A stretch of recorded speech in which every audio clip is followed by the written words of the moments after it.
గుణము సక్కగుండాల. కన్న వాళ్ళు కాదన్నారంటే ఉన్న ఉల్ల ఉండొద్దంటే, పెద్దలు వద్దన్న గాని పెళ్ళి నేను చేసుకుండు. సరుకారోని ఎదిరించనీకి అమ్మా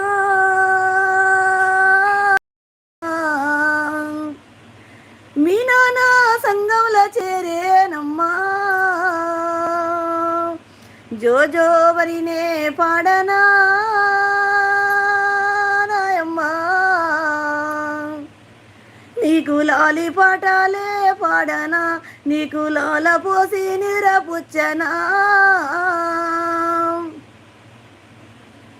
పెద్దలు వద్దన్న గాని